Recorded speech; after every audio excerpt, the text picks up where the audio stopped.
আসসালামু আলাইকুম ভিউয়ার্স, সবাই কেমন আছেন? আশা করি আপনারা সকলে অনেক ভালো আছেন। আজকে আমি আবার চলে এসেছি আপনাদের মাঝে নতুন একটি রেসিপি নিয়ে। আমার আজকের রেসিপিটি হলো দুধ পাকন পিঠা। এই পিঠাটি অনেকের কাছে খুব পরিচিত, আবার অনেকের কাছে অপরিচিত। এই পিঠাটি কীভাবে খুব অল্প উপকরণের মাধ্যমে বানানো যায় সেই রেসিপিটি আজকে আপনাদের সাথে আমি শেয়ার করব। তো চলুন বেশি দেরি না করে ভিডিওটি শুরু করা যাক। দুধ পাকন পিঠা বানানোর জন্য এখানে আমি 2টা ডিম নিয়েছি।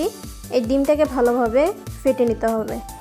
ডিমটা ফাটানো হয়ে গেছে। এবার আমি চুলায় অল্প পরিমাণ পানি বসিয়েছিলাম, সেটা কিন্তু বলক চলে এসেছে। এবার এটাতে আমি 1 কাপ পরিমাণ ময়দা দিয়ে ভালোভাবে সিদ্ধ করে নিতে হবে, যেন সুন্দর ডো তৈরি হয়।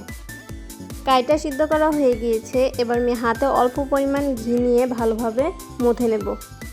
এখানে আমি ঘি ব্যবহার করেছি যাতে করে কাইটা যেন হাতে লেগে না যায়।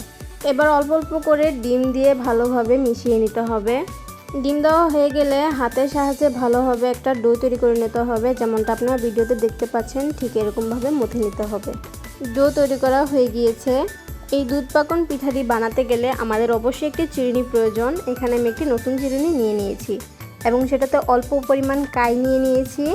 কাইটাকে ঠিক এভাবে চিনির সাথে চেপে চেপে নিতে হবে এবং তারপর একটু উল্টিয়ে একটা পিঠার শেপ দিয়ে দিতে হবে। আপনারা চাইলে যে কোনো ডিজাইন দিতে পারেন, এটা সম্পূর্ণ আপনাদের ইচ্ছা, এটা কোনো নির্ধারিত ডিজাইন নয়।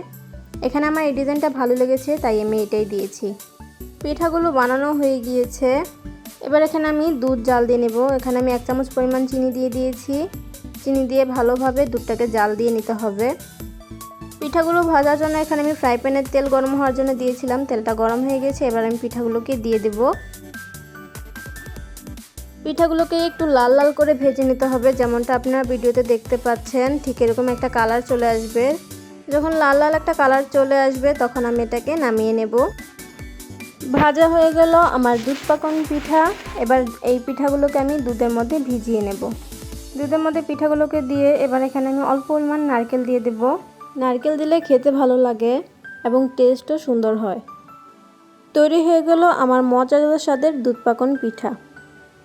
আজকের জন্য এখানেই বিদায় নিচ্ছি। আবারও ফিরে আসবো আপনাদের মাঝে নতুন কোনো রেসিপি নিয়ে।